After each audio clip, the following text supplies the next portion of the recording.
Ako ang inyong Lolo Pael. At ako naman si Kabanong. At ito ang aming kwento.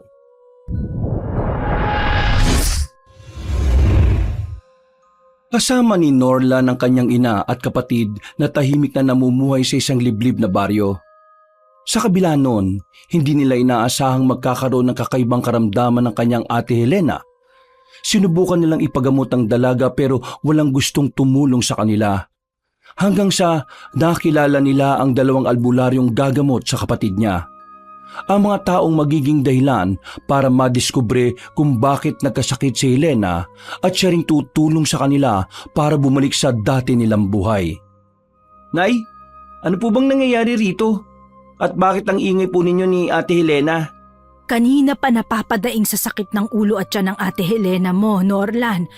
Hindi ko nga rin alam kung ano nangyayari sa kanya. Nagulat na lang ako nang magsisigaw siya. Nay! Norlan! Tulungan niyo ako! Hindi ko na talaga kaya ang sakit ng ulo at tiyan ko Namumutla na rin po kayo, ate. Parang tinutusok ang ulo ko ng kung anong matulis na bagay. Yung tiyan ko naman, hinahalukay at namimilipit. Kung gano'n, ate, hindi po talaga maganda ang lagay ninyo. Nay, mukhang kailangan po nating ipatingin si Ate Helena sa albularyo. Kinukutuban po ako ng hindi maganda dahil sa sitwasyon po niya ngayon. Hindi kaya kinukulam po si Ate Nay? Iniisip ko na rin niya, Norlan. May hinala rin akong kinukulam siya. Simula nang nakaraang araw pa siya nagrereklamo tungkol sa bagay na yun Kung ganun po, wag na po tayo magkaksaya ng oras. Dalhin na po natin siya sa mga kilala nating albularyo rito sa bayan natin. Hindi na po natin pwedeng pagpabukas po ito dahil baka kung ano na po mangyari kay ate. Sige anak. Helena, bibihisan kita dahil aalis tayo ngayon ng kapatid mo. Sige po, Nay. Nang mabihisan na ni Aling Perla si Helena, tinulungan ni Norla ng kanyang ina na alalayan ng kanyang kapatid. Pumunta sila sa kakilala nilang mga albularyo para patingnan si Helena at kumpirmahin ang hinala nilang kinukulam ang dalaga. Sa kasamaang palad, kahit sino sa mga manggagamot ang kausapin nila, walang gustong tumulong sa kanilang tatlo. Nay, ano na pong gagawin natin ngayon? Tinatanggihan po tayo ng mga albularyong napupuntahan natin Hindi tayo pwedeng sumuko sa paghahanap ng manggagamot na tutulong sa Ate Helena mo. Hindi natin siya pwedeng pabayaan lang dahil kung tama man ang hinala nating kinukulam siya. Dapat siyang maipagamot bago pa man tuluyang lumala ang kalagayan niya, Norlan. Oo nga po, Nay. Sana po may mahanap po tayong albularyo na gagamot kay ate. Hindi ko lang po talaga maintindihan kung bakit ayaw nilang tulungan si ate. Naku, huwag na nating sisihin pang mga manggagamot na yon. Marahil ay may dahilan sila kaya nila tayo tinanggihan. Respetuhin na lang natin sila. Halika na at magpatuloy na tayo. Opo, Nay. Nanghihina po talaga siya at halos hindi na po niya kaya pang makatayo. Pero paano po kapag wala po talaga tayong mahanap? Hayaan na lang po ba natin si ate sa ganitong sitwasyon? Hindi, Norlan. Sakali mang wala tayong mahinga ng tulong, aalagaan at mamatyagan na lang natin ang kalagayan ng ate mo. Yun lang ang magagawa natin kapag nangyari yon. Hindi na tayo pwedeng pumunta pa sa ibang nayon dahil baka kung anong mangyari sa ating tatlo. Baka mas mapahamak ang ate mo kapag nagpumilit pa tayo. Sige po, Nay. Kung yan po ang gusto ninyo. Nagpatuloy silang tatlo sa paghahanap ng tutulong kay Helena. Sa kalagitnaan ng paglalakad nila, hindi nila inaasahang may makakasalubong silang dalawang matandang lalaki. Hindi yun pamilyar sa kanila, kaya inisip nilang mga dayo o mga taong yon at hindi sila nagkamali. Magandang gabi sa inyo. Pwede ba kami magtanong sa inyo kung may nalalaman kayong bahay na mauupahan naming dalawa ng kaibigan ko? Ako nga pala si Medyong at siya naman si Lucio. Magandang gabi rin po sa inyo. Pasensya na po kayo at wala po kaming alam na pwede ninyong maupahan. Isa pa po, nagmamadali kami ng mga anak ko kaya hindi po kami pwedeng makipag-usap sa inyo ng matagal. Sandali lang, Medyong. Mukhang may hindi magandang nangyayari sa dalagang kasama nila Alam kong ramdam mo rin ito. Paniguradong kailangan nila ng tulong. At kung may tutulong man tayo sa kanila, huwag na tayong magdalawang isip. Teka lang po. Ano po bang ibig niyong sabihin? Ramdam namin ni Lucio na may kakaiba sa babaeng kasama ninyo. Base sa sitwasyon niya, pansin naming mahina ang katawan niya at may iniinda siyang karamdaman. Tama po kayo sa sinabi nyo. Hindi nga po talaga maganda ang sitwasyon ng ate ko eh. Hinala po kasi namin kinukulam po siya. Mukhang matutulungan namin kayo ni Lucio. Mga albularyo kami na kaibigan ko. Kaya kung nais ninyo pwede naming tingnan ang dalagang yan at kumpirmahin kung kinukulam nga siya. Ay, Diyos ko! Mabuti naman kung ganon. Sige po, sumama na po muna kayo sa bahay namin. Tumango ang dalawang albularyo sa sinabi ni Aling Perla. Nagsimula na silang maglakad noon pauwi sa bahay ni Norlan. Nagpakilala naman ang mag-ina sa dalawang lalaki at ikinuwento ang buong sitwasyon ni Helena. Nang makarating sila roon, kaagad nilang pinahiga ang dalaga ng mga sandaling yon ay wala ng malay. Pwede ba ninyo akong ikuha ng batya na may lamang tubig, Perla? Oo naman po, Kamejong. Sandali lang po at babalik po ko kagad dito. Kamidjong, ano po bang gagawin nyo kay Ate Helena? Tatawasin ko siya nang sa ganun makumpirma natin kung talagang kinukulam nga siya. Posible rin kasing iba pang bagay ang ginagawa sa kanya at nagsisimula na itong pagpapahirap sa kanya. Gagaling naman po si Ate Helena ko, hindi po ba? Oo naman, Norlan. Kung maagapan nating magamot ang Ate Helena mo, paniguradong babalik siya sa dati. Sakali bang bumalik siya sa dati, gagawan ko siya ng hakbang pangontra kulam, barang, aswang, o kahit na anong may masamang hangarin sa kanya. Nagpapasalamat na po ako sa inyo, Kamidjong. Sana lang po talaga maging maayos na po yung lagay ni Ate Helena. Huwag ka mag-alala, Norlan. Magiging maayos din ang lahat. Magtiwala ka lang. Napatango at napangiti na lang ang binatilyo dahil sa sinabi ni Lucio. Nang makabalik si Aling Perla, sinimulan na ni Kamidjong ang pagtatawa sa dalaga. Habang abala ang dalawang albularyo sa kanilang ginagawa, nanunood naman at nag-uusap ang mag-ina. Nay, sakali po bang kinukulam si Ate Helena? Sino po kaya ang posibleng may gawa nun sa kanya? Hindi ko rin alam, anak. Wala rin ako maisip na tao na pwedeng magpakulam o kumulam sa ate mo. Hindi ko talaga mapapatawad ang taong may gawa nun kay Ate Helena. Sana bumalik po sa kanila ang mga pinaggagawa nila sa kapatid ko. Naku, Norlan, masama yung iniisip mo, anak. Kahit na anong mangyari, hindi pa rin magandang maghigante. Ang nasa itaas na ang bahala sa magiging karma nila. Isipin mong mas masarap mamuhay kapag alam mong wala kang inaagrabyadong tao. Oo na po, Nay. Hindi ko po sila pag-iisipan ng masama. Ang mahalaga lang po sa akin maging maayos po ulit ang lagay ni Ate Helena. Hindi na nakaimik pa si Aling Perla at itinoon na lang ang atensyon sa panonood sa ginagawa ng dalawang albularyo. Pagkatapos nga nilang tawasin si Helena, nakumpirma nga nilang kinukulam ang dalaga. Nabahala ang mag-ina nang mapansin nilang seryosong mukha ng dalawang albularyo na noon ay nilapitan nila. Kamejong, kamusta po ang anak ko? Tatapatin ko na kayo, Aling Perla, Norlan. Hindi basta-basang mangkukulam ang may gawa niyan kay Helena. Po, ano pong ibig niyong sabihin, Kamidjong? Ramdam kong malakas ang taong nagpapahirap sa kapatid mo, Norlan. Kapag hindi kagad nagamot si Helena, marahil ilang araw o linggo lang ang itatagal niya. Kaya po siguro tinatanggihan kami ng mga albularyong pinupuntahan namin para hingan ng tulong, Kamidjong. Makakaya niyo po bang gamutin ang ate ko? Oo, Norlan. Basta tutulungan din ni Helena ang sarili niya. Makakaya namin siyang pagalingin ni Lucio. Ay nako, sana po ay mapagaling niyo ang anak ko, Kamejong, Lucio. Kahit papaano ay nabawasan ang pangambang nararamdaman ni Norlan para sa kanyang kapatid. Nasa ganong sitwasyon sila nang mapatingin sila kay Helena na noon ay bigla nilang bumangon habang nakangisi. Nanlilisik din ang mga mata niya, kaya kinilabutan si Norlan at Aling Perla. Teka, ano pong nangyayari kay Ate Helena, Kamidjong? Bakit po nagkakaganyan ang anak ko? Hindi maganda ito. Sinasapian si Helena sa mga oras na ito. Lucio, dali! Tulungan mo ako sa kanya! Sige, Medjong, aalalay ako. Aling Perla, Norlan, mabuti pa lumayo na muna kayo at baka kung anong gawin sa inyo ni Helena. Pero hindi ko pababayaan ang anak ko. Kahit anong gawin nyo, hindi na ninyo mapapagaling ang dalagang ito. Unti-unti siyang manghihina hanggang sa magawa ko siyang paslangin! Sino ka at bakit mo pinapahirapan ang dalagang ito? Sabihin na nating binabayaran ako para pahirapan siya. Kahit na ano pang gawin ninyo para tulungan siya, sisiguruhin kong hindi kayo magtatagumpay! Sinusubok tayo ng magkukulam na yan, Medyong. Marahil gusto niya talagang kalabanin natin siya nang sa ganun matigil na ang ginagawa niya kay Helena. Hindi ka rin magtatagumpay sa binabalak mo sa dalagang ito. Ngayong nakausap na kita at sinabi mo na ang pakay mo sa kanya, gagawin ko ang lahat para mabigo kang paslangin ng babae kita.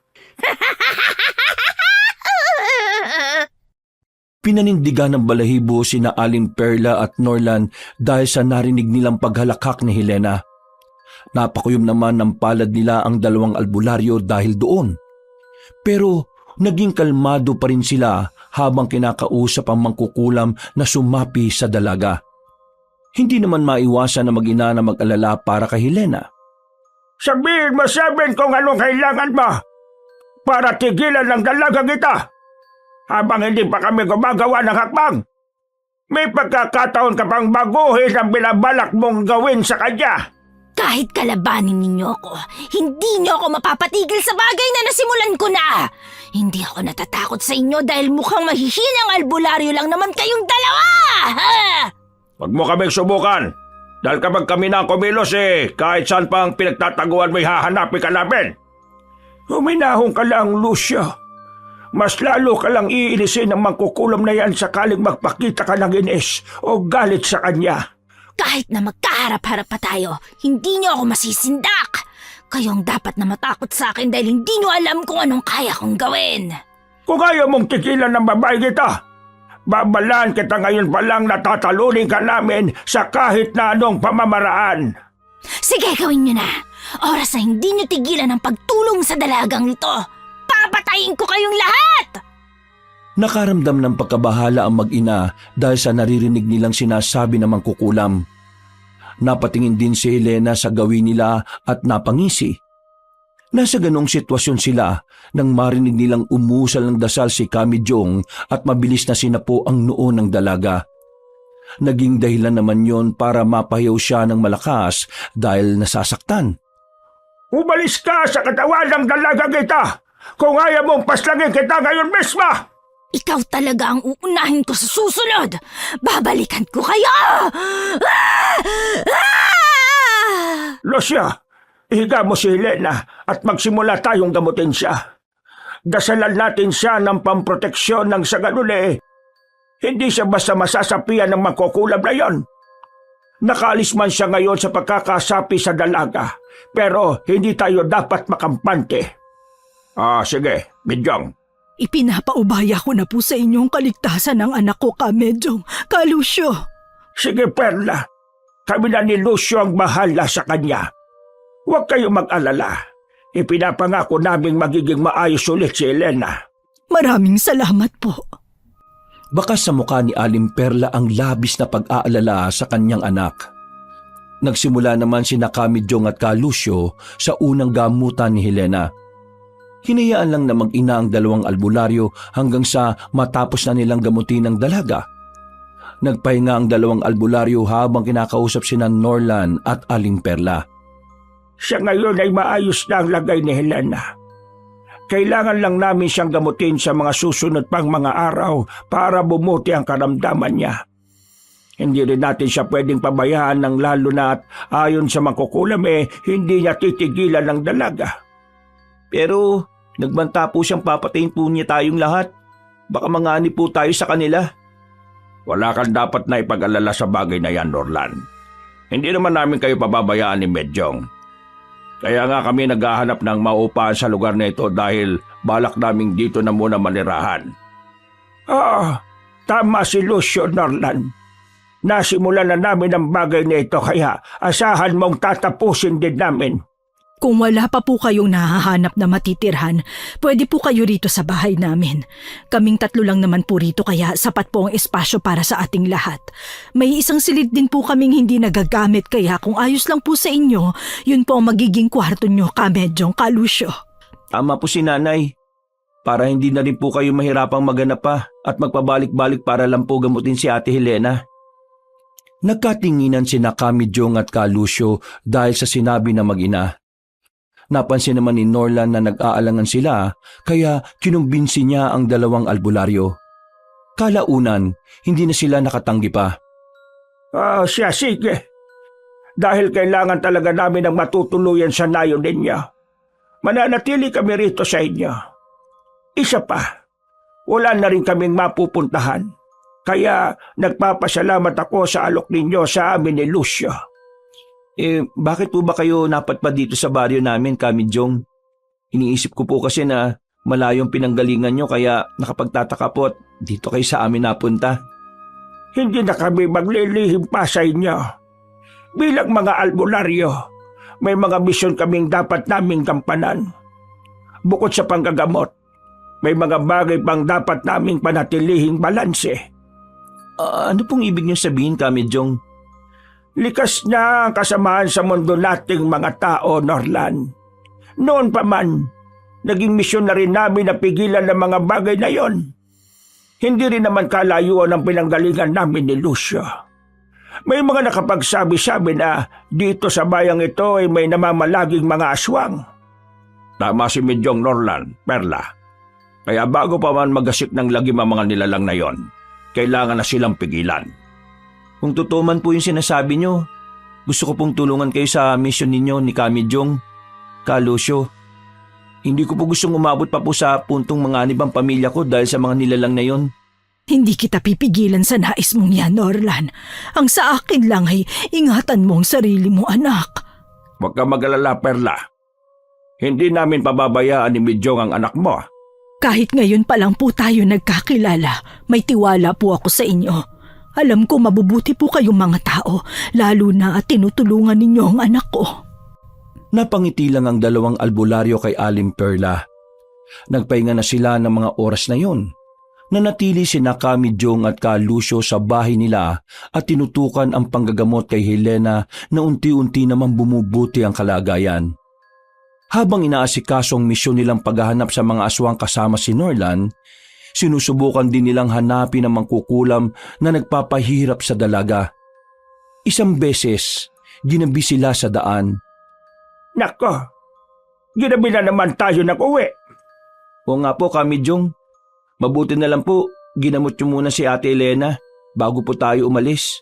Kahit papano kampante na rin po kami ni Nanay, lalo na't unti-unti na pong umaayos ang kalagayan niya. Hindi pa rin natin pwedeng kaligtaan ang bagay na yon. Marahil sa ngayon hindi pa ulit kumikilos ang mangkukulam na nagpapahirap sa ate mo. Pero alam kong hindi niya pa rin titigilan ng kapatid mo. Wala ba kayong kilala na pwedeng gumawa nun sa ate mo, Norlan? Binabayaran ng mangkukulam na yon kaya baka may kapamilya kayo na pwedeng gumawa nun sa kanya. Wala po akong maisip, Kalusyo Wala naman pong kaaway si ate at maging kami ni Nanay. Malalaman din natin ng tungkol doon sakaling mahanap at makaharap na natin ang mangkukulam na yon. Sa ngayon, gawin na lang natin ang mga bagay na makakatulong kay Helena. Opo, Kamidyong. Sige po. Habang nag-uusap at nasa kalagitnaan ng daan ng 3 malapit sa gubat, sa hindi inaasahan ay may narinig silang malakas na iyak. Nagpalinga-linga sila pero wala silang nakitang bata sa paligid. Napagpasya nilang 3 na hanapin ang pinagmumula ng iyak. Sumunod na lang si Norlan kina Kamidyong at Kalusyo na magsimula silang maglakad. Mukhang sa loob ng kagubatan nagmumula ang pag-iyak na naririnig natin. Hindi kaya may naiwang bata roon? Hindi tayo sigurado sa bagay na yan, Medyong. Hindi rin natin alam kung totoong bata ba talaga ang may gawa ng pag-iyak o pinaglalaroan tayo ng ibang elementong nakatira sa gubat na yan. Malalaman natin yon kapag nakarating tayo ron. Maging alerto na lang tayong 3 Nang sa ganun ay hindi tayo mabigla sa kung anumang posibleng atake sa atin. Tama ka. Norlan, dito ka sa gitna namin ni Medyong. Ihanda mo na lang din ang sarili mo. Opo, Ka Lucio. Ano naman po ang gagawin natin sakaling bata nga po yung may gawa ng pag-iyak na yan? Ka Medyong, Ka Lucio. Tutulungan natin siya. Pero sakaling ibang elemento ang may kagagawan niyan, lalabanan natin siya. Sige po, kayo po ang bahala. Susunod na lang po ako sa sasabihin ninyo. Nagpatuloy sila sa paglalakad papasok sa kagubatan. Nang naroon na sila ay naging alerto at mapagmatsyag silang tatlo. Nakahanda na rin ang kanilang mga itak na dala nila. Unti-unti namang humihina ang pag-iyak na naririnig nila.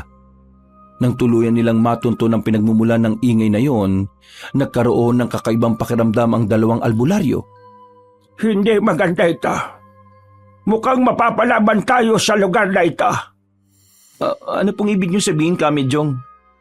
Ramdam kong may kakaibang enerhiya sa paligid natin. Posibleng may aswang dito kaya kailangan nating maganda. Tama si Medyong, Norlan. Marahil may batang dinukot ang mga aswang na iyon na paniguradong takot sa kanila. Teka. Tingnan po ninyo sa bahaging yon. May mga kakaibang nilalang po sa bahaging yon at parang may pinalilibutan po sila. Hindi. Isang bata ang pinaliligiran ng mga aswang na yan. Siya nga ang batang umiiyak. Tara na. Lumapit tayo sa kinaroroonan nila at tulungan natin siya. Sige, tayo na. Paniguradong may binabalak silang masama sa batang yon. Sige po, Ka Medyong, Ka Lucio. Mabilis silang tumakbo nung palapit sa kinaroroonan ng bata at ng mga aswang na nakapaligid sa kanya.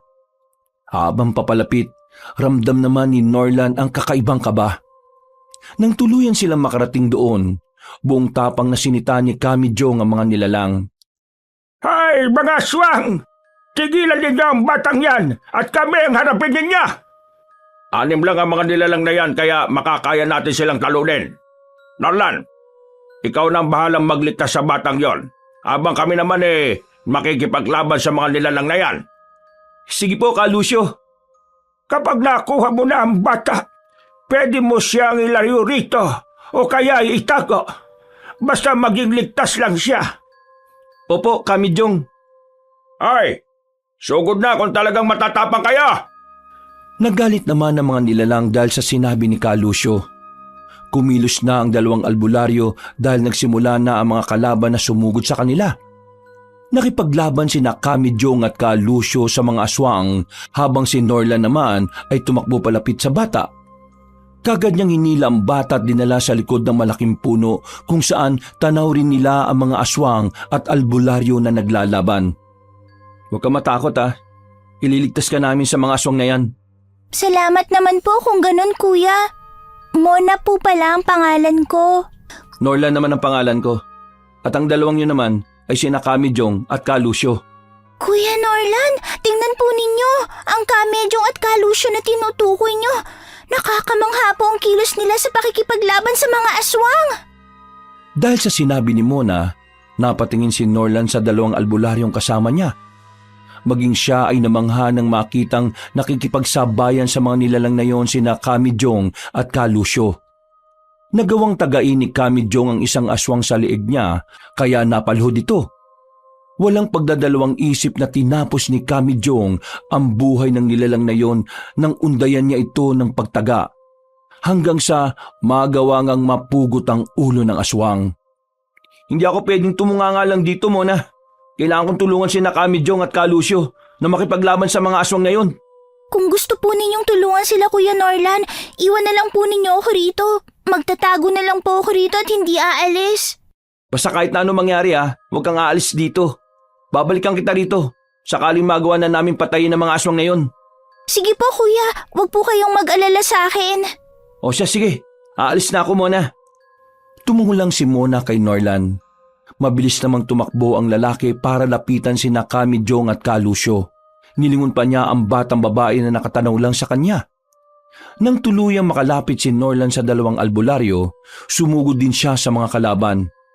Nagulat naman sila dahil sa ginawa ng lalaki. Norlan, bakit may diwan ng batang yan?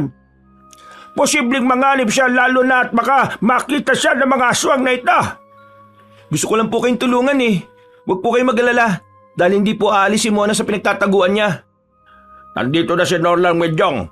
Hayaan na lang natin siyang tumulong sa atin. Pupuntahan na lang natin ang batang yon kapag nagawa na nating maubos na mapatay ang mga aswang na ito. O siya, sige.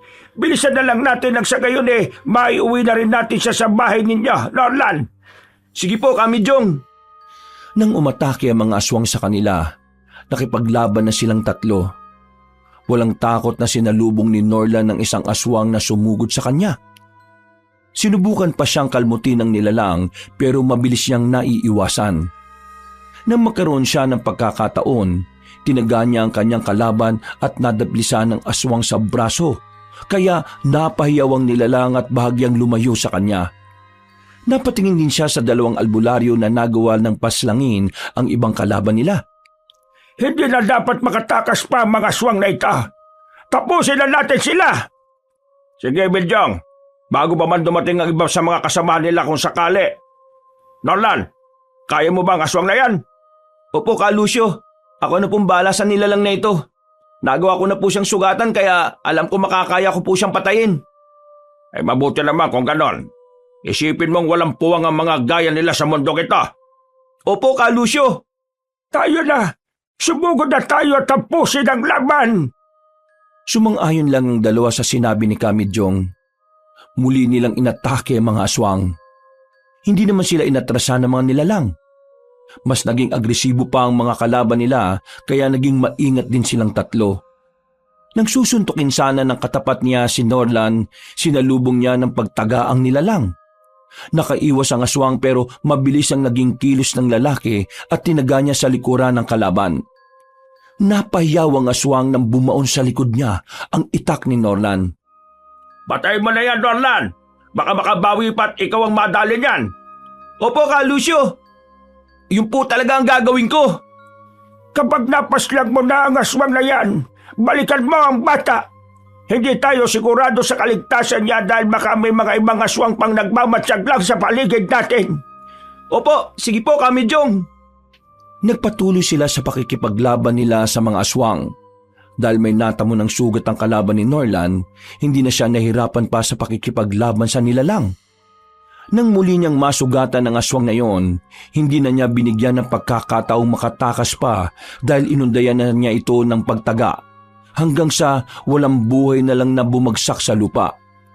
Napatingin si Norlan sa mga kasamahan niya at maging ang dalawang albularyo ay natalo rin ng mga kalaban nila. Napaslang na natin ang mga aswang. Ngayon, puntahan na natin ang bata at ilayo siya sa lugar na ito. Sige po, Kamidyong. Mabuti na lang po't na iligtas natin si Hindi ako sasama sa inyo! Hindi maganda ito. May ibang aswang na humahabol sa batang yon.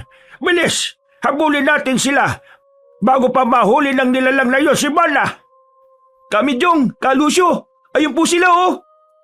Tayo na! Huwag nating hayaan na mabiktima ng mga aswang ang batang yon. Iligtas natin siya kahit na ano bang mangyari. Oo, Medyong. Gagawin natin ang bagay na yon. Mabilis silang tumakbo para sundan ng aswang at si Mona na naghahabulan. Sinubukan nilang lapitan noon ang batang babae para hindi siya mahuli ng nilalang, pero huli na silang tatlo. Nagawang nahuli ng aswang na yon si Mona at tinangay palayo sa kanila. Hindi po dapat makalayo ang aswang na yon, Kamidyong, Ka Lucio. Kailangan po natin mabawi si Mona sa kanya. Oo, Norlan. Dahil kapag hindi natin nabawi ang batang yon, magiging pagkain siya ng mga aswang. Awawa siya kung sasapitin din niya ang sinapit ng ibang mga biktima ng mga nilalang na yon. Ang mabuti pa mas bilisan natin ang pagtakbo ng sa ganun mahabol natin sila. Walang titigil sa atin hanggat hindi nababawi ang bata. Opo, Kamidyong. Sige, Medyong. Hindi sila tumigil sa paghabol sa aswang na tumangay lalo na at naririnig nila ang panakanakang pagsigaw ni Mona. Nakarating sila sa pusod ng gubat noon pero hindi pa rin tumitigil ang aswang sa kanyang pagtakbo. Nakaramdam ng pagkabahala si Norlan para sa kaligtasan ng batang babae. Kalaunan, dahil sa pagsunod nila sa nilalang, hindi nila namalayang nakaabot na sila sa bahagi ng gubat kung saan may isang kubong nakatirik. Nagpalinga-linga rin noon ng aswang kaya nagtago silang tatlo. Paliguradong sa kubong yung dadalhin ng aswang na yan ang bata. May kakaibang enerhiya pa akong nararamdaman na masasabi kong mas malakas kung ikukumpara sa mga nilalang na nakalaban natin kanina. Ano pong ibig niyong sabihin, Kamidyong? Posibleng may ibang mas malakas na nilalang ang nasa loob ng kubong yan. Marahil siya ang pinuno ng mga aswang na ito at nag-utos na mambiktima ang kanyang nasasakupan. Tama si Midyong, Norlan. Kaya hindi tayo dapat magpadalos-dalos sa mga kilos natin. Nanganganib na ang batang yon kaya huwag nating dagdagan ng dahilan para mas mapahamak pa siya. Sige po, Kalusyo, Kamidyong. Sabihin lang po ninyo sa akin kung ano pong gagawin ko. Manatili lang muna tayo rito at manmana ng aswang na yan. Kapag nakapasok na siya sa kubo, saka na tayo kikilos para alamin kung anong naroon. Mag-iingat lang tayo, Midyong. Mararamdaman nila ang enerhiya natin kaya manatili pa rin tayong alerto. Oo, Lucio. Alam mo na ang gagawin natin para masolusyonan ng bagay na yon. Napatango na lang si Kalusyo sa sinabi ni Kamidyong. Dahil sa pag-uusap nila, hindi nila napansing wala ng malay ang bata na hawak ng aswang. Hindi na nila inalis ang tingin nila sa nilalang hanggang sa bumukas ang pinto ng kubo at pumasok siya roon. Nang makapasok na ang aswang at nakasarado na ang pinto, nagpasya naman ang tatlo na lumapit doon. Nagdaan-daan lang sila para hindi sila makagawa ng kahit na anong ingay. May inusal ding dasal noon sina Kamidyong at Kalusyo. Dito na lang muna tayo sa likod ng punong ito. Mas malapit naman ito sa kubo kung ikukumpara sa pwesto natin kanina. Kailangan natin alamin kung ano ang nangyayari sa loob ng bahay na yan. Baka kung ano na ang ginagawa nila kay Mona. Pero sabi po nyo kanina, mararamdaman po tayo ng mga aswang na yun. Ibig sabihin, malalaman po nilang nakalapit na tayo rito. Huwag mo nang alalahanin pa yon, Norlan. Nagawa na namin ng paraan ni Lucio ang bagay na yon. Oh, ano pong ibig niyong sabihin? Nag-orasyon na kami para sa tagabulag. Ibig sabihin, hindi tayo makikita ng mga aswang na yon o mararamdaman man lang. Malaya tayong gawin kung ano man ang nanaisin natin para makakalap ng impormasyon tungkol sa kubo at sa mga nilalang na naroon. Gagamitin din natin ang pagkakataong ito para mailigtas si Mona. Kung ganun po panigurado magtatagumpay tayo sa gagawin natin yun. Hindi na nakaimik pa ang dalawang albularyo at nanatili silang nagmamatsyag sa kanilang paligid. Ilang sandali ang nakalipas, nagpasya silang maghanap ng butas kung saan pwede nilang silipin ang loob ng kubo. Kahit tahimik doon, alam nilang may kakaibang nangyayari sa loob. Nang makahanap sila, kagad silang sumilip doon. Ganun na lang ang gulat nila nang makita ang batang babae na nakahiga at may dalawang taong nakabantay sa kanya. May ibang binabalak sila sa bata. Hindi tayo dapat tumunganga lang dito at hayaan silang magtagumpay. Pedyong, kailangan natin pag-isipan ang magiging kilos natin. Isang pagkakamali lang natin posibleng mas manganib ang bata dahil sa atin. Alam kong hindi mo gustong mapahamak ang mga gaya nila, lalo na't may apo ka rin noon na pinaslang ng mga aswang. Sana matuto ka na sa pagkakamaling nagawa mo nang magpadalos-dalos ka sa kilos mo ng mga panahon na yon. Tama ka naman sa sinabi mo, Lucio. Sadyang hindi ko lang matiis ang kalagayan ni Mona. Ano po bang gagawin natin ngayon? Magbantay lang muna tayo. Alamin natin kung ano ang susunod na gagawin nila. Kapag iniwan nila si Mona, saka na tayo papasok para kunin siya. Ayos lang ba yun, Medyong? Kung mas makabubuti yan sa sitwasyong ito, sige, yun ang gagawin natin. Nagmatsyag sila sa susunod na gagawin ng dalawang tao sa loob ng kubong yon.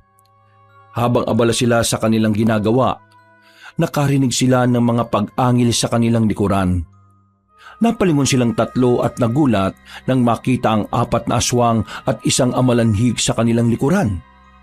Nakatingin at nakaabang sa kanila kaya naging alerto na lang din sila. Muling umangil ang mga nilalang na yon, kaya kanya-kanya na silang pwesto at paghanda. Ano pong nangyari? At bakit parang nakikita po tayo ng mga aswang na yan? Kamidyong, Kalusyo. Hindi pwedeng mangyari ito. marahil ay nagawang kontrahin ng orasyong ginawa namin ni Lucio. Tama nga tayong hindi basta-basta nilalang ang nasa loob ng kubong yan. Ano pong gagawin natin? Siguradong kakalabanin tayo ng mga aswang na ito. Malalaman ng mga tao sa loob na narito tayo. Paniguradong mas mapapahamak si Mona. Wala na tayong magagawa kung hindi ang lumaban, Norlan. Kailangan nating tapusin at patayin ang mga aswang na ito para mailigtas ang bata. Hindi na nakaimik pa si Norlan sa sinabi ni Kamijong. Muli namang nagsiangilan ng mga aswang nakaharap nila, kaya bagya silang napatakbo palayo sa kubong yun. Hinabol sila ng mga aswang at ng amalanhig, kaya nang masukol sila ng mga nilalang, wala na silang nagawa pa kung hindi ang makipaglaban sa mga ito. Medyong, ako nang balas sa dalawang aswang na ito. Kaya ko na silang labanan. Ako din po makikipaglaban sa dalawa pa, Kamijong. Kung ganon, wala na akong magagawa pa kung hindi harapin ang amalanhig na yan. Sige na, labanan na natin sila. Sige po, Kamijong. Medyong, tara na. Nagsimula ng pakikipaglaban nila sa mga aswang na yon. Sinugod ni Ka Lucio ang dalawa at ganun din si Norlan. Nilapitan naman ni Kamijong ang amalanhig na makakalaban niya. Naging abala na ang dalawang albularyo sa pakikipagpambuno sa mga katapat nilang aswang, kaya naituon na lang din ni Norlan ang atensyon niya sa kanyang kalaban. Nang sugurin siya ng mga nilalang, may pit siyang napahawak sa kanyang itak. Huwag kang mangangamba na baka hindi mo kayanin na mapaslang ang dalawang yan, Norlan. Magtiwala ka sa sarili mo. Tama si Lucio, Norlan. Nakikita ka namin ng pangamba. Maging matapang ka lang, iho. Sige po, gagawin ko po lahat na makakaya ko para matalo mga aswang na ito. Lakasan mo ang loob mo, Norlan. Sige na, ipakita mo sa kanilang walang puwang ang takot at awa sa mga nilalang na gaya nila. Opo, Kamijong. Naibsa ng pangambang nararamdaman ni Norlan dahil sa mga narinig niya kina Kamijong at Ka Lucio. Nang atakin ulit siya ng kanyang mga kalaban, walang pagdadalawang isip na niyang sinabayan ang kilos ng mga nilalang. Nang akmang kakalmutin sana siya ng isang aswang sa braso niya, malakas niyang tinabig ang kamay noon. Sinipa niya rin ang nilalang sa binti, kaya bahagya itong napaatras. Aatake rin sana ng isa pa niyang kalaban, pero tinaga niya ito. Napahiyaw ang aswang nang matamaan siya sa kanyang braso. Yan, ganyan nga, Norlan. Ipagpatuloy mo lang ang ginagawa mo hanggang sa magawa mo silang mapatay. Opo, Kamijong. Alam kong kaya ko po sila, kaya hindi din po ako magdadalawang isip na gawin yon. Tingnan mo ito mga kalabang ka. Sila na mismong lumalayo sa akin, ha? Marahil alam nilang maalangan sila kapag lumapit sila sa akin. Huwag mo na silang hayaang makatakas pa, Lucio. Paniguradong may iba pa tayong makakalaban kaya hindi na dapat tayo magkaksaya ng oras. Napatango na lang si Ka Lucio sa sinabi ni Kamijong. Namangha naman si Norlan nang makita niyang lumalayo sa albularyong kalaban niya. Hinahabol ni Ka Lucio ang mga yon para hindi sila makatakas sa kanya. Nainganyo na rin si Norlan na sundin ang ginagawa ng lalaki sa kanyang mga kalaban. Sinugod niya ang dalawang aswang na katapat niya at walang tigil na pinagtatataga. Umiiwas naman ang mga yon pero hindi siya sumuko hanggang sa nagawa niyang sugatan ng mga nilalang. Hindi na kayo makakatakas sa akin! Kahit na ano pang gawin ninyo! Tatapusin ko kayo! Nagawa ko ng paslangin ng isang kalabang ka. Isa na lang ang natitira.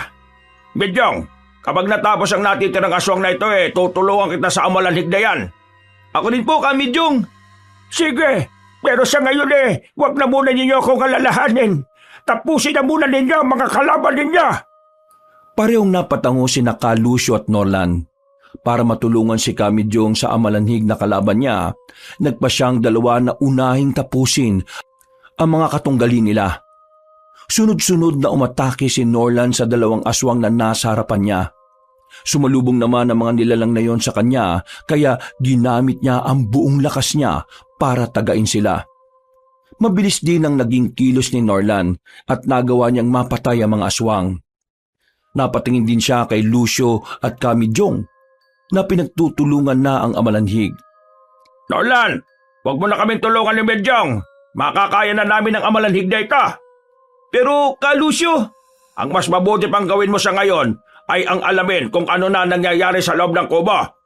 Baka kung may ginagawa na sila kay Mone. Sige na, Norlan. Kami na ang bahala rito. Malapit na namin mapatay ang aswang na ito kaya susunod kami sa iyo. Sige po, hihintayin ko po kayo ron. Sige na! Wala nang nagawa pa si Norlan kung hindi sundin ng dalawang albularyo. Umalis na siya roon at bumalik sa kubo. Nang makarating siya roon, kaagad niyang sinilip ang nangyayari sa loob. Nabahala siya nang makitang may ginagawang ritual ang isang matanda kay Mona. Gusto sana niyang pasukin yon para pigilan pero nag-alangan siya. Naisip niyang balikan ng dalawang albularyo para sabihin ang nalaman niya. Hindi pa man siya nakakalayo sa kubo, natanong naman niya sina Kamidyong at Ka Lucio na tumatakbo na palapit sa kanya. Kamidyong, Ka Lucio, mabuti naman po't nandito na po kayo. Napatay na po ba ninyo yung amalanhig? Oo, Norlan. Nagawa namin pugutan ng ulo ang nilalang na yon, kaya natalo namin siya. Teka, mukhang hindi ka mapakali. May problema ba?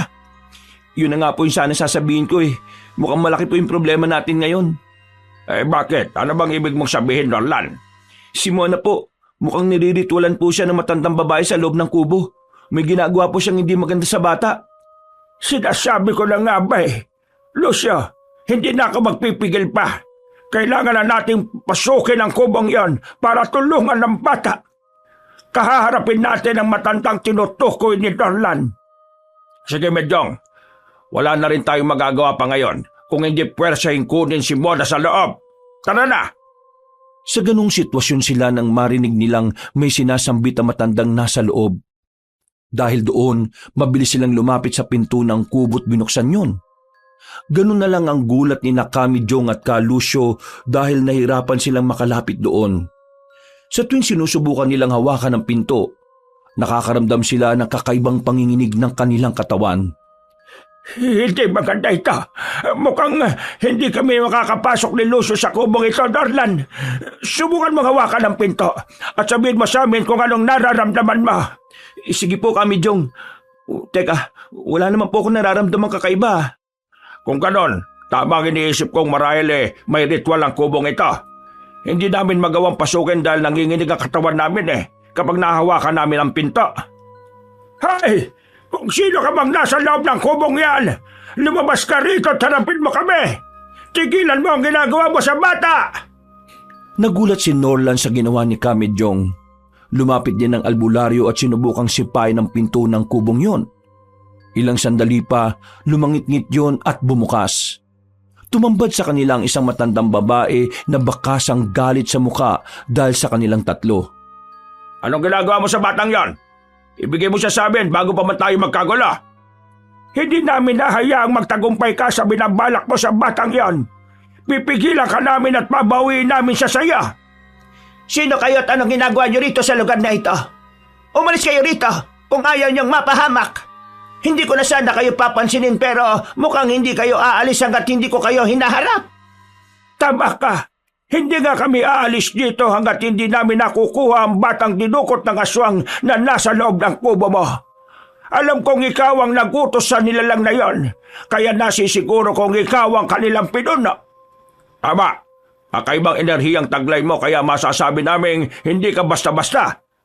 Pero kahit na gano'n hindi kami natatakot sa iyo.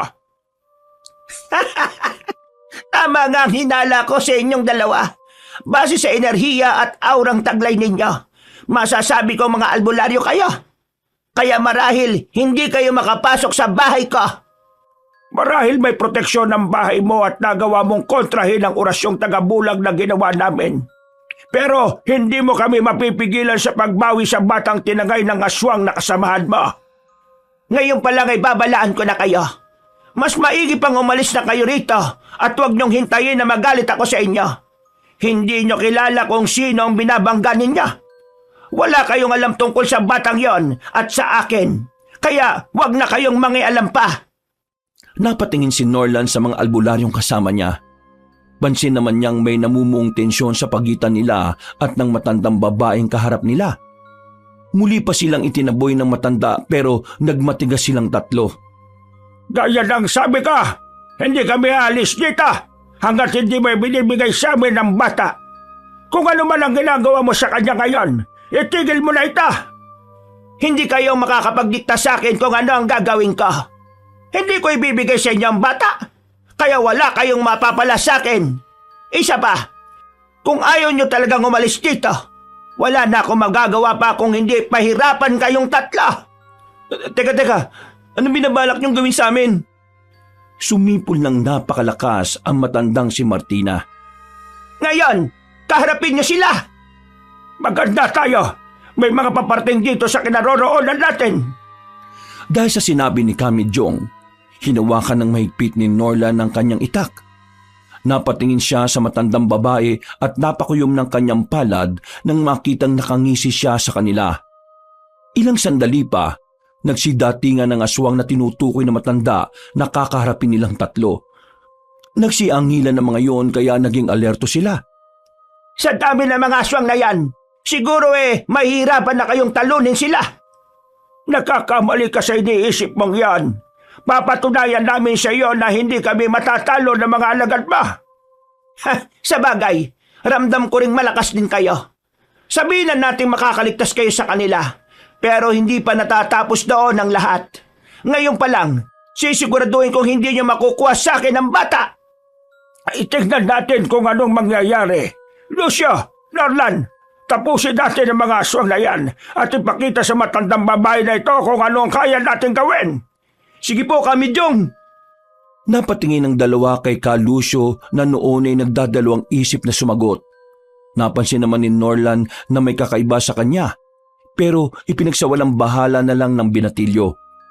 Nang suminya sa matandang babae sa mga nilalang, mabilis nilang sinugod ang tatlo. Wala naman silang nagawa kung hindi ang labanan na lang din ng mga ito. Huwag niyo akong bibiguin dahil madali lang ang pinapagawa ko sa inyo. Paslagin nyo silang tatlo!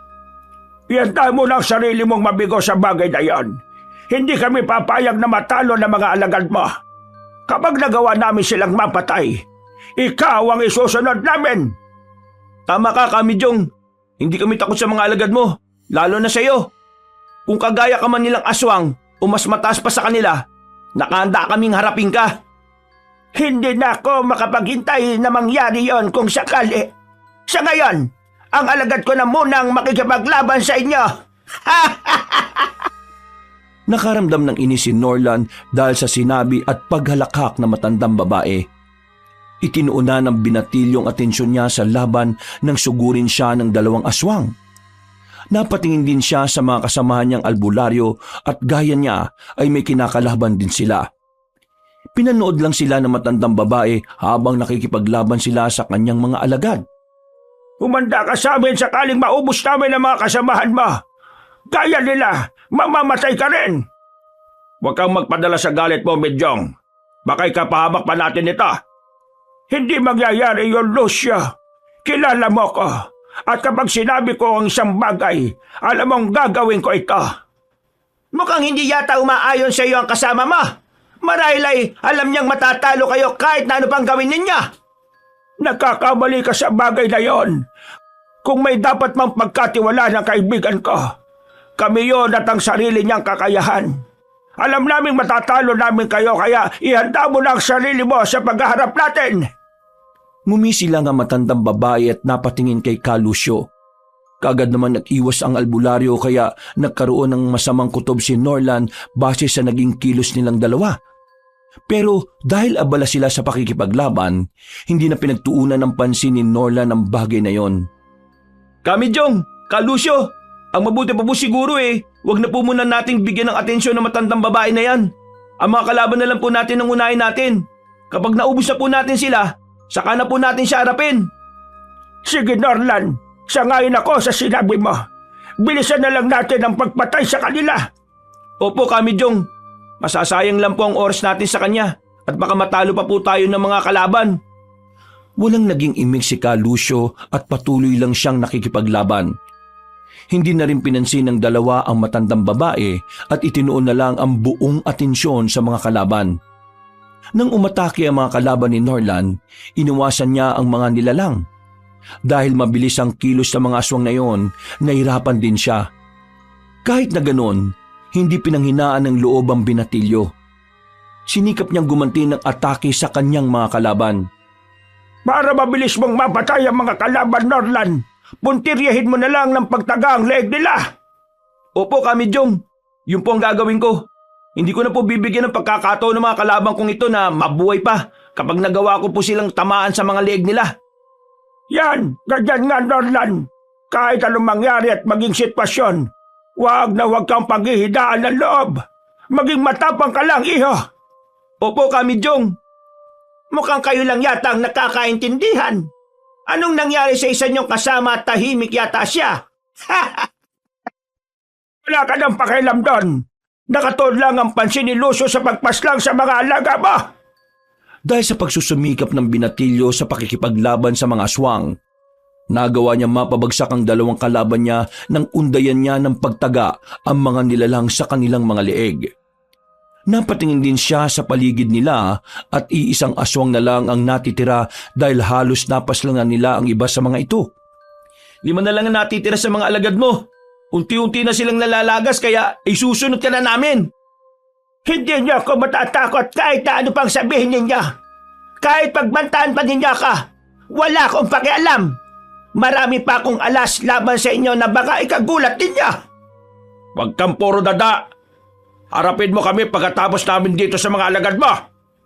Napatingin na matandang babae kay Lucio at napangisi.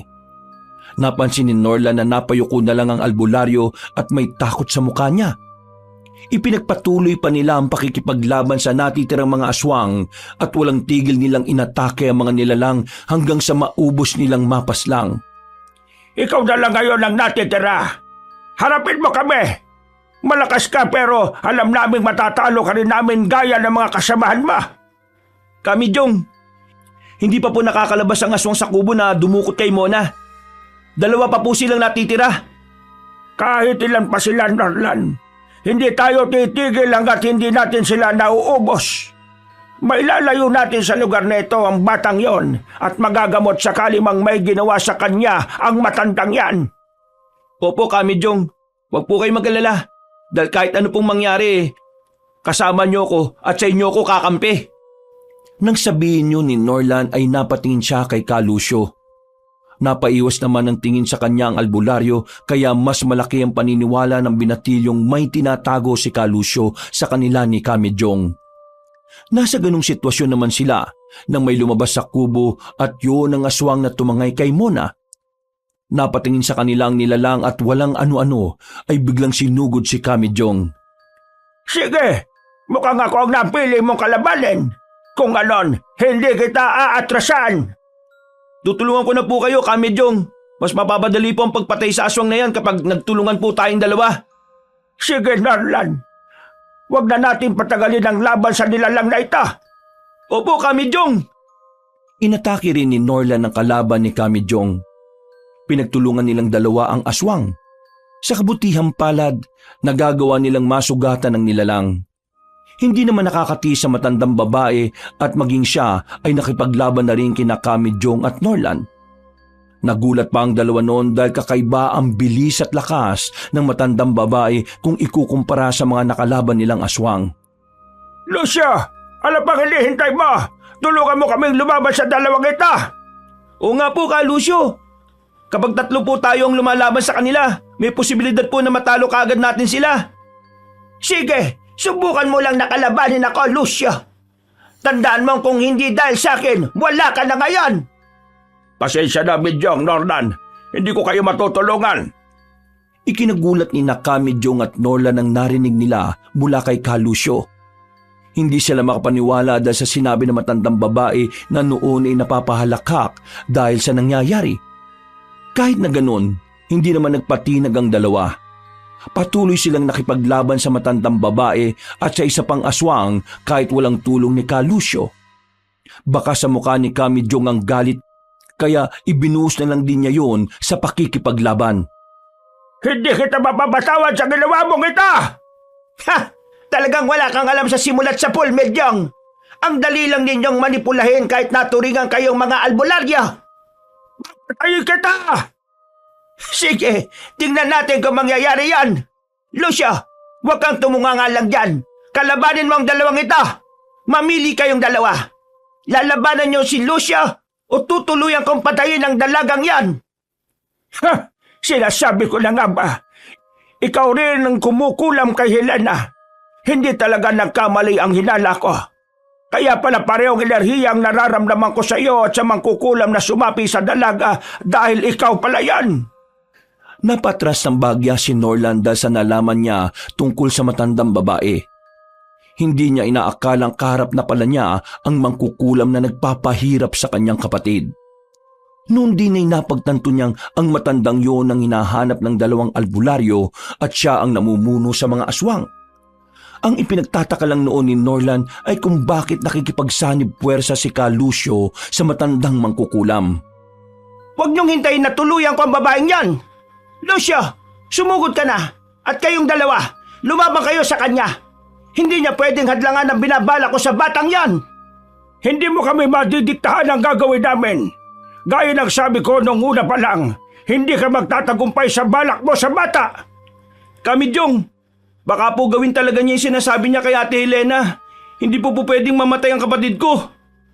Napasigaw na lang si Kamidyong dahil sa galit. Walang ano-ano rin, mabilis na sumugod sa kanila si Ka Lucio. Wala na silang nagawa kung hindi labanan ng isa't isa. Kahit ayaw man ni Kamidyong at Norland kalabanin si Ka Lucio, hindi nila pwedeng baliwalain ang banta na matandang mangkukulam.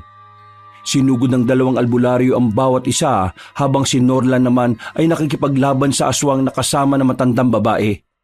Napapahalakak naman ang mangkukulam dahil sa nangyayari. Ang saya habang pinapanood ko kayong nakikipaglaban sa isa't isa. Hindi ko akalaing magagawa ko ito sa inyo dahil lang sa babaeng yan. Huwag kang magpakasaya ngayon. Baka magulat ka na lang at hindi talaga umaayon sa plano mo ang lahat. Buo ng loob ko, Midyong. Simula ngayon, magiging kaaway na ninyo ko. Noong pa man may hinanakit na ako sa iyo kaya ngayong pagkakataon ko nang mapatay ka, hindi na ako magdadalawang isip na gawin yon kahit ay tinuturing din kitang kaibigan. Kung yon ang gusto mo, ganun din ako sa iyo, Lucio. Sa ating dalawa, ako pa rin ang mananalo. Muling nagpambuno ang dalawang albularyo sa isa't isa. Napuno ng ingay mula sa nagkakalansingang itak ang gubat na yun. Sa pagkakataong yun naman, natuwa si Norland dahil nagawa niyang masugatan ng aswang na kalaban niya nang mataga niya ang nilalang sa dibdib. Hindi na niya inaksaya ang oras niya at tinapos na ang aswang na yun.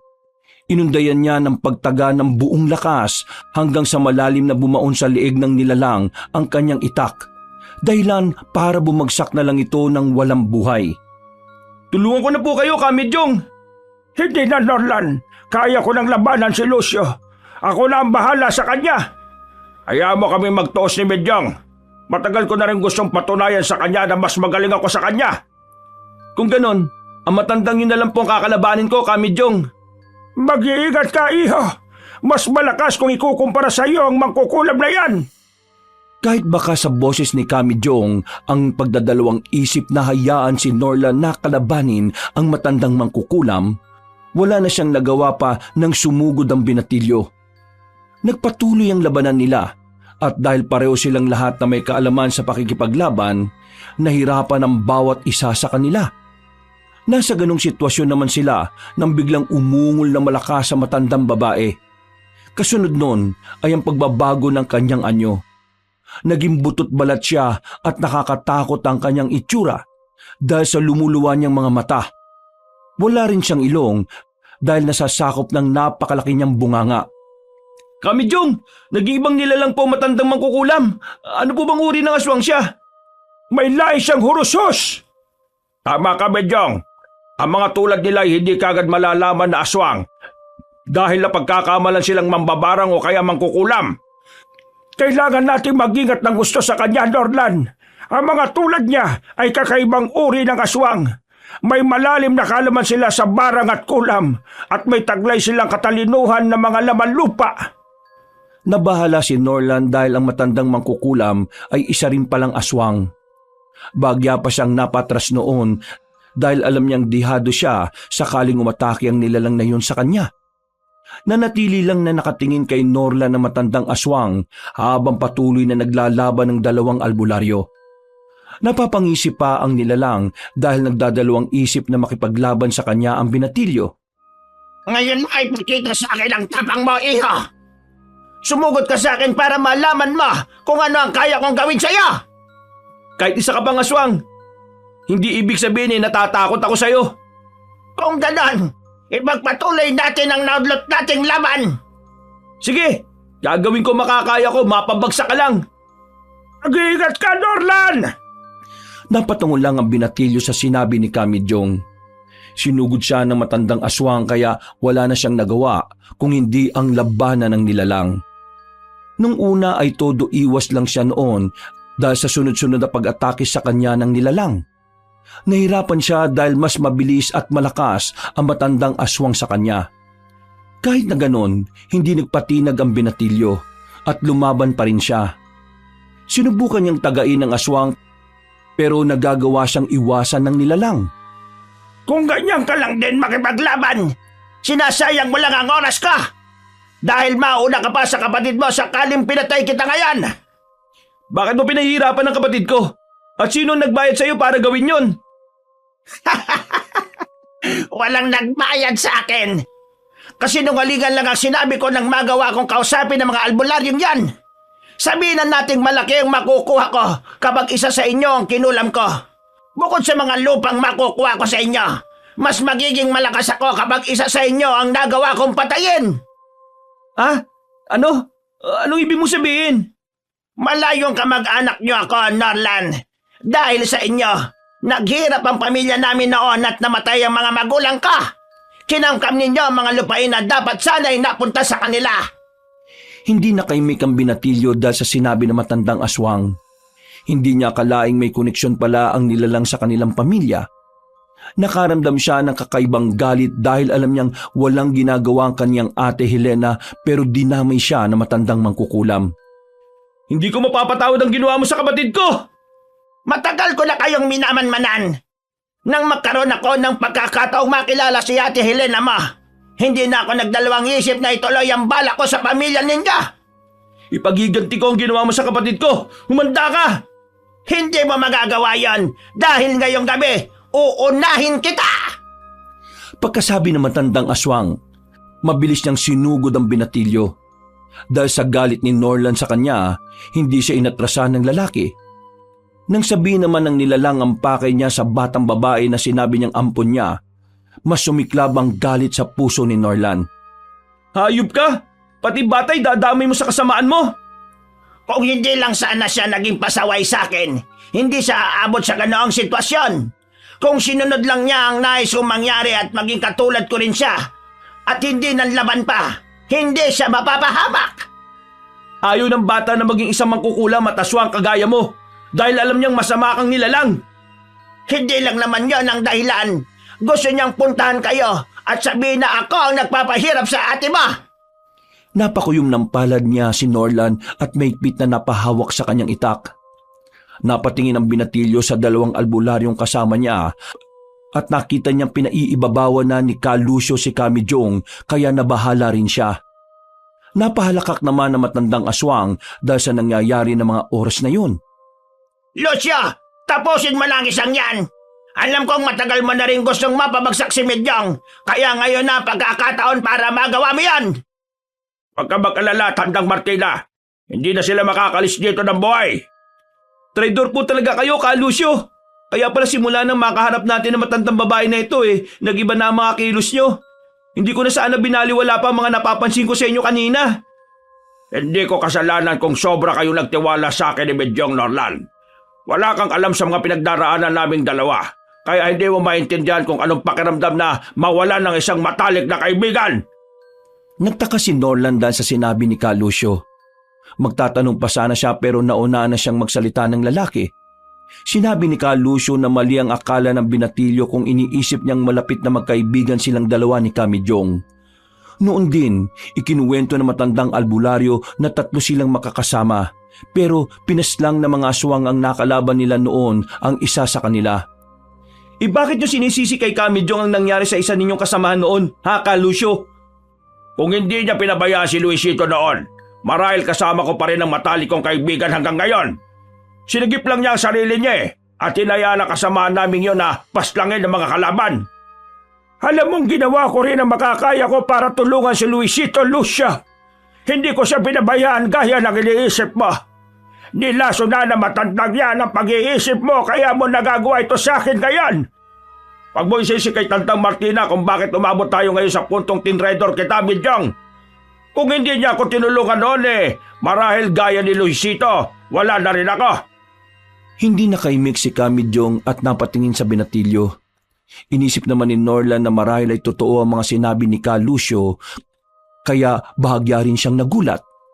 Kahit na ganoon, hindi niya pinag-iisipan na masama si Kamidyong. Napasigaw na lang si Norlan ng akmang tatagay na sana ni Ka Lucio ang kaibigan niya. Hindi ako papayag na pareho tayong mamamatay, Lucio. Pasensya na kung gagawin ko ito sa iyo. Sige, suntukin mo lang ako, Midyong. Papatulugin na muna kita, Lucio. Ikaw naswang ka. Humanda ka sa akin. Dahil sa malakas at ilang beses na pagsuntok ni Kamidyong kay Ka Lucio, nawalan ng malay ang lalaki. Mabilis ding sinugod ng albularyong matandang aswang at nilabanan niya ang nilalang. Hindi na rin nag-alangan pa si Norlan at pinagtulungan nila ni Kamidyong si Tandang Martina. Hindi nagpatinag ang matandang aswang at panay ang naging pag-ilag niya sa dalawa na hindi tumitigil sa pag-atake sa kanya. Kamidyong, mukhang hindi talaga natin matatamaan ng aswang na ito ah. Huwag kang mawawalan ng pag-asa, Norlan. Hindi tayo dapat panghinaan ng loob. Siya na lang ang natitirang kalaban natin kaya alam kong makakaya rin natin siyang mapabagsak. Maililigtas natin ang ate Helena mo at si Bana. Oo nga po pala, si Mona, kailangan ko po siyang tulungan. Sige na, Norlan. Iwan mo na ako rito.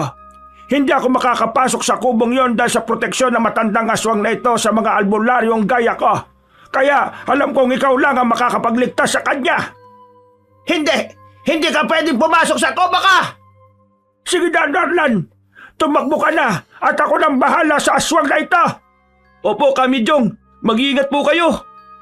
Pipigilan pa sana ni Tandang Martina si Norlan pero nagawa niyang harangan si Kamidyong. Sinubukang tagain ng matandang albularyong nilalang at nagawa niyang masugatan ng aswang. Mabilis namang tumakbo si Norlan paalis doon at pumasok sa kubo. Hinayaan niyang naglalaban ng matandang albularyo at ang aswang. Nang makita niya si Mona na nakahiga, mabilis niyang nilapitan ng bata. Sakto naman paglapit ni Norlan, napaungol si Mona kaya niyugyug niya.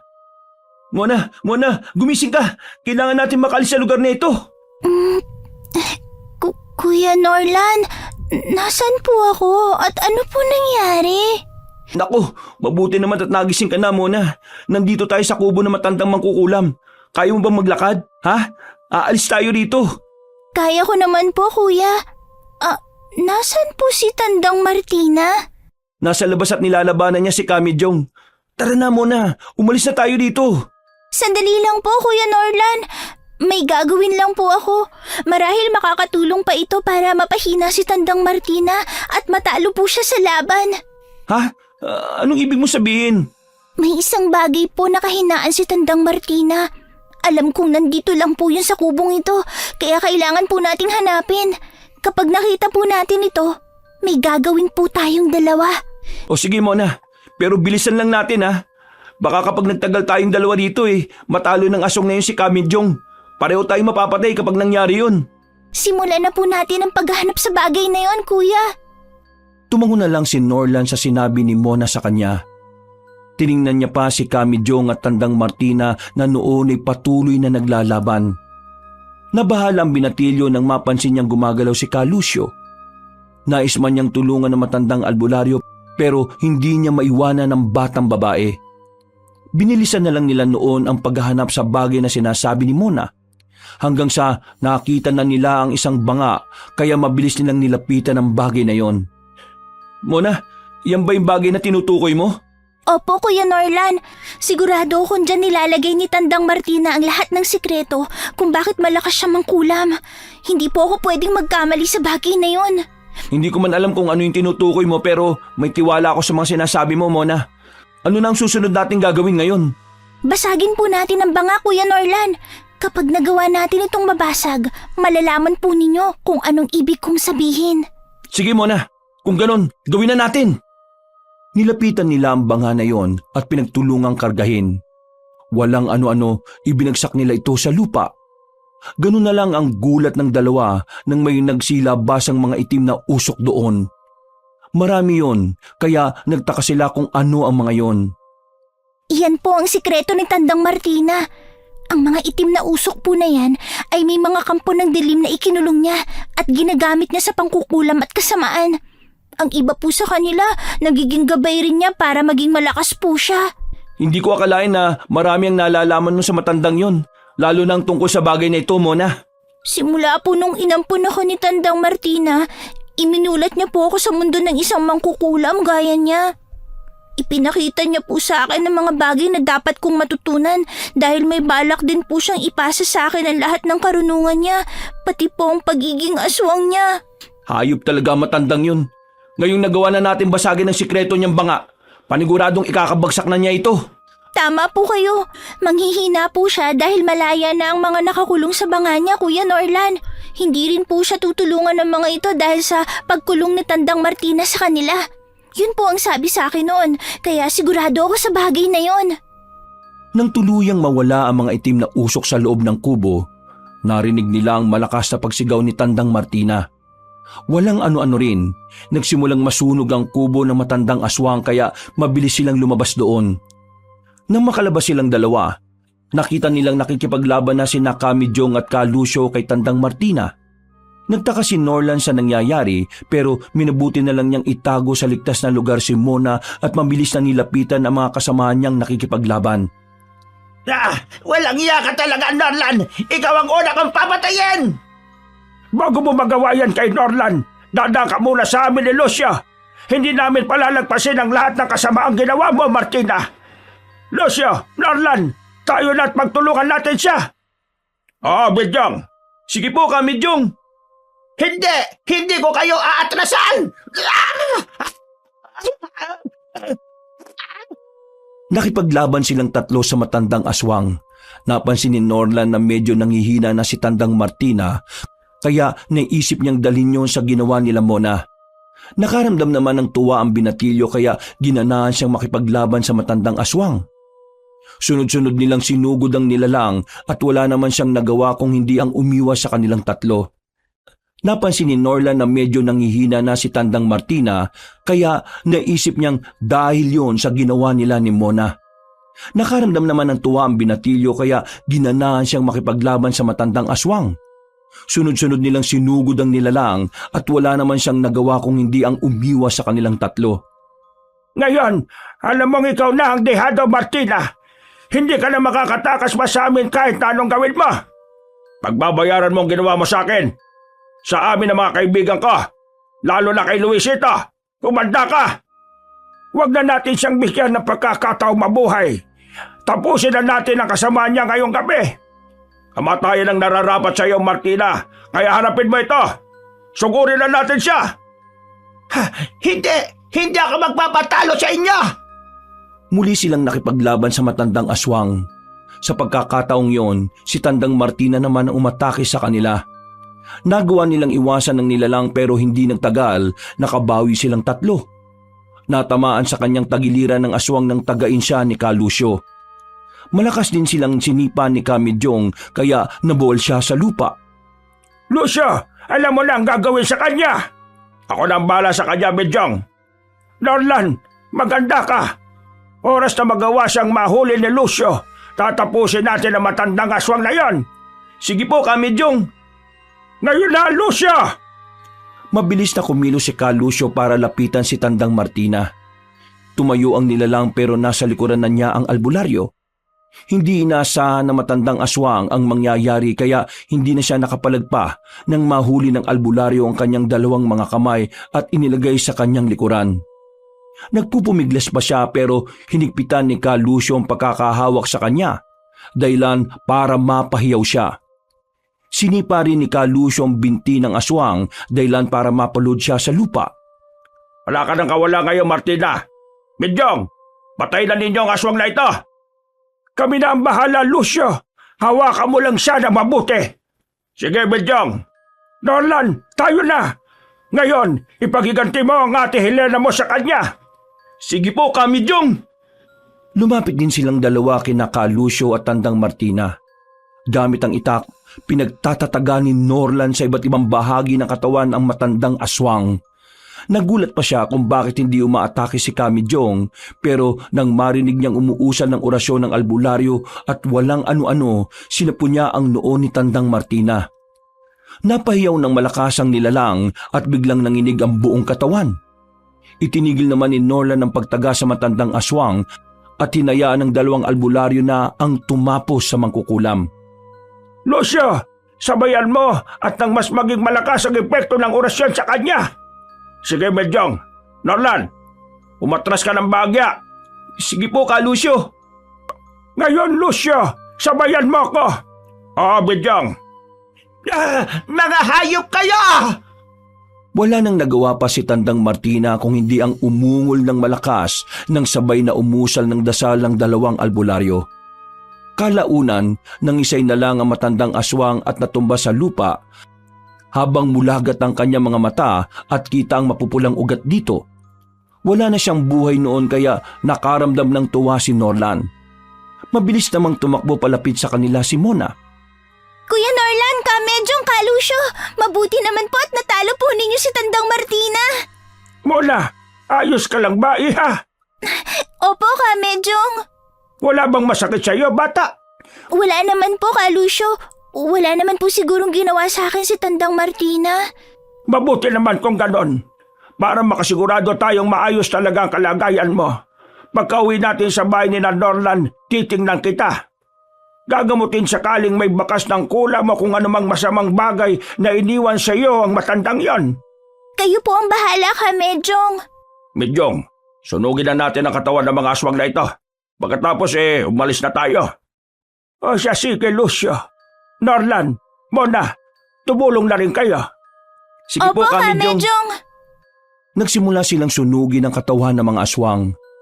Nang matapos sila, umalis na sila roon. Naglakad sila pauwi sa bahay ni Norlan. Habang naglalakad, hindi maiwasan ang binatilyo na magtanong sa dalawang albularyo.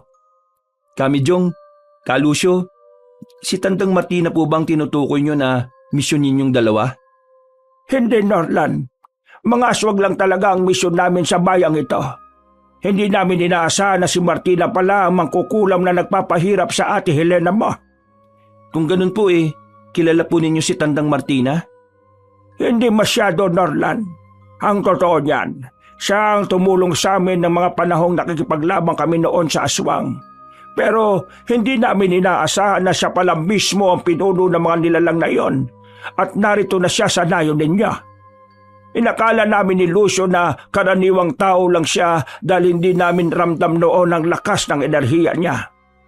Tuso pala matandang yon. Marahil may ginamit siyang orasyon para linlangin kami. Siya ang dahilan kung bakit namatay ang isa naming kasama noon ni Medyong. Si Ka Luisito siguro yung tinutukoy nyo, Ka Lucio. Nasabi po kasi ninyo yung kanina Ay, siya nga pala. Alam kong nagtataka ka sa nangyari kanina. Hindi totoo ang lahat ng yon, Norlan. Oo nga po Tama si Medyong. Nilaso na matandang yon ang isip ko. Marahil may ginawa siya sa akin na kapag malapit siya sa akin, nalilimutan kong kaibigan ko si Medyong. Ang tingin ko sa kanya kanina kalaban gayong ang pinaniniwalaan ko siya ang pumatay kay Luisito at nag-traitor sa akin. Pero ang lahat ng sinabi ko ay walang katotohanan dahil hindi kailanman magiging traitor na kaibigan si Medyong. Kuya Norlan, marahil may kinalaman din po yun sa banga ni Tandang Martina na binasag po natin kanina. O kaya po, may ginawa po siyang orasyon kay Kalusyo. Marahil ay ganun na yun, Mona. Nagawang kontrolin ni Martina ang isip ni Lucio. Pero wala na kayong dapat na ipag-alala pa. Wala na siya at maayos ang pagkakaibigan namin ni Lucio kahit muntikan na niya kung mapatay kanina. Oo nga po Grabe, lakas kanina ni Ka Lucio. Ay nako, pasensya ka na Medyong ha. Mabuti na lang din at hindi mo naisipang patayin rin ako. Nagtawanan na lang silang apat noon. Nakarating na sila sa bahay ni Norlan kaya kagad na tiningnan ng dalawang albularyo ang bata. Walang kakaiba kay Mona kaya nakampante sila. Na mga sumunod na araw, dahil sa pagkawala ni Tandang Martina na siyang kumukulam kay Helena, tuluyang gumaling ang dalaga. Laking pasasalamat ni Norlan at Aling Perla sa dalawang albularyo na ginawan din ng hakbang ang dalaga para maproteksyonan. Kalaunan, nagpaalam din naman sila kina Norlan dahil tapos na ang misyon nila sa bayang yon dahil wala na ang mga aswang doon. Ang pamilya ni Norlan naman ang kumupkup kay Mona. Sa paglipas na mga taon, hindi na nakita ni Norlan sina Kamijong at Kalusyo. Namuhay naman sila ng tahimik simula noon. Wakas.